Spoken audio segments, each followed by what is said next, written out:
వస్తున్నారు. మీరు 2 గంటలు వెళ్ళిపోతున్నారట, 3 పేర్లు ప్రభుత్వం పరిష్కరిస్తున్నారట. నేను చెప్పాను, ఇక్కడ రాస్తే వార్త ఎప్పుడైనా అబద్ధం రాస్తారు, ఫేక్ వార్త తప్ప ఇవి రాయరు.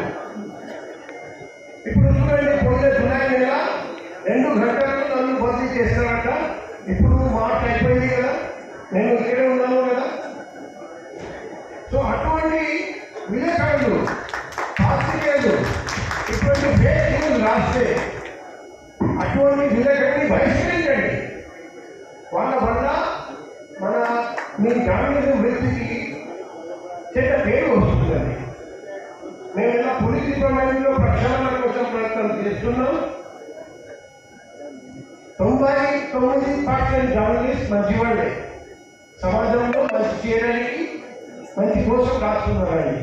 కానీ 1% ఇటువంటి పనులు చేస్తూ మీ ప్రొఫెషన్కి చెడ్డ పేరు తీసుకొస్తున్నారని మన కొత్త సంవత్సరంలో,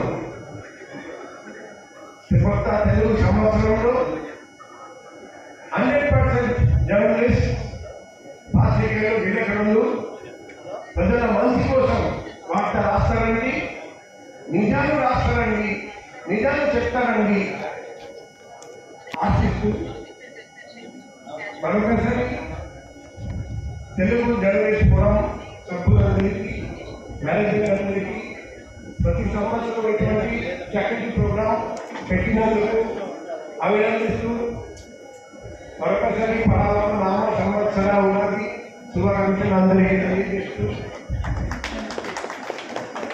మీరు ప్రతి సంవత్సరం ఉండాలి ఉల్లాసంగా, ఉత్సాహంగా, ఘనంగా ఈ ఉగాది సంబరాలు జరుపుతారని ఆశిస్తూ, ప్రార్థిస్తూ, కోరుకుంటూ మీ అందరికీ మరొకసారి అభినందనలు, శుభాకాంక్షలు తెలియజేస్తూ ముగిస్తున్నాను.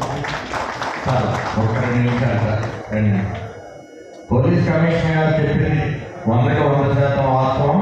అలాగే కమిషనర్ గారు చెప్పినటువంటి సూచనలు కానీ, సలహాలు కానీ పూర్తి స్థాయిలో వాటన్నింటినీ కూడా పాటిస్తామని మేము సిపి గారికి వేదిక తరఫున హామీ ఇవ్వడం జరుగుతుంది. అలాగే పోలీస్ కమిషనర్ గారు విశాఖపట్నం వచ్చి ఛార్జీ తీసుకున్న దగ్గర నుంచి కూడా ఆయన ఏంటి అనేది విశాఖ ప్రజలకి స్పష్టంగా తెలుసు. 24/7 అందుబాటులో ఉంటాడు. 4 నుంచి 5 ఫోన్లు దగ్గర పెట్టుకొని సామాన్య వ్యక్తి ఫోన్ చేసినా సరే అందుబాటులో ఉండి ఆ సమస్యని అప్పటికప్పటికి ఆ పోలీస్ స్టేషన్కి ఫోన్ చేసి ఎందుకు నా దగ్గరికి వచ్చారు, ఈ సమస్య ఏంటి, దాన్ని పరిష్కరించండి అని చెప్తారు. దానికి ఉదాహరణ ఇక్కడ స్టేజ్ మీద మొలపూడి కోటేశ్వరరావు గారు ఉన్నారు. ఆయన ఒక సమస్యతో బాధపడ్డాడు, సీనియర్ సిటిజన్. కొంతమంది రౌడీ కోటలు ఆయన మీద దాడి చేయడానికి వస్తే మొలపూడి కోటేశ్వరరావు గారు నేరుగా ఎంఈపీ పోలీస్ స్టేషన్లో సమస్య పరిష్కారం కాకపోతే కోటేశ్వరరావు గారు వెళ్తే 24 అవర్స్ ఆ సమస్యను క్లియర్ చేశారు సార్. దానికి నిదర్శనం కోటేశ్వరరావు గారు ఇక్కడే ఉన్నారు సార్. ఒకసారి చెప్పండి ఏం జరిగింది. సభ్యులు శ్రీ పోలీస్ కమిషనర్ గారు చెప్పినటువంటి ఆణిముత్యాలు లాంటి మాటలు మన గౌరవ విలేకరులందరికీ పంటబట్టిందని అనుకుంటాను. ముఖ్యంగా మన ఈశ్వర్ చౌదరి చెప్పినట్టుగా వ్యక్తిగతంగా నాకే ఒక పోలీస్ స్టేషన్లో పరాభవం చెందితే వెంటనే సిపి గారిని కలిశాను. వెంటనే 24 గంటల్లో నాకు పరిష్కారం అయింది ఆ సమస్య. ముఖ్యంగా సిపి గారు మనం ఎప్పుడైనా సరే ఏసీపీ గారైనా ఫోన్ నెంబర్ మన దగ్గర ఉందా? విశాఖపట్నం అందరి దగ్గర ఫోన్ నెంబర్లు ఉంటాయి, మన సిపి గారి నెంబర్.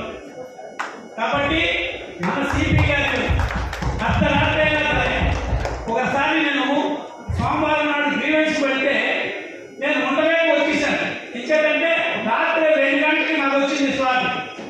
రాత్రి 2 గంటలకి సిపి గారు పనిచేస్తున్నారు అన్నమాట. నేను అక్కడ ఆకలికి ఉండలేక మనకి తిరిగి మళ్ళీ అన్నాడు వ్యక్తిగతంగా సిపి గారు కలిశాను. అంటే అంతటి మహత్తరమైనటువంటి కార్యక్రమాలు చేస్తూ మరి మనకి రక్షకుడుగా ఆయన ఉన్నారు. ప్రజలు మన రాజకీయ నాయకులు ప్రజా ప్రతినిధులు అయితే మన సిపి గారు ప్రజా మనిషి. అది మన విశాఖ పౌరులందరూ మనం చేస్తున్నటువంటి అదృష్టం. వారు నాకన్నా చిన్నవారే, చాలా కాలంగా వారు ఆరోగ్యంతో అష్టైశ్వర్యాలతో ఎక్కువ కాలం జీవించి ప్రజాసేవలో వారు ప్రీతం కావాలని నేను అలాగే సిపి గారి గొప్పతనం కావచ్చు, సిపి గారు విశాఖ మహానగరాన్ని ఏం చేశారు అనేది విశాఖ ప్రజలందరికీ తెలుసు. దాని గురించి రాజేంద్ర గారిని ఒకరు మాట్లాడారు. ఇక్కడ ప్రధానమైనటువంటి విషయం ఒకటి ఉంటుంది.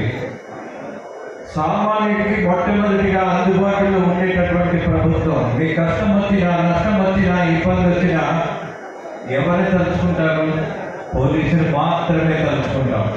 పోలీసు మాత్రమే నిలబడతాడు. అంత బాధ్యత కలిగినటువంటి అధికారులు ఎవరున్నారు ఏ డిపార్ట్మెంట్లో అనంటే కేవలం మన కోసం నిలబడేది.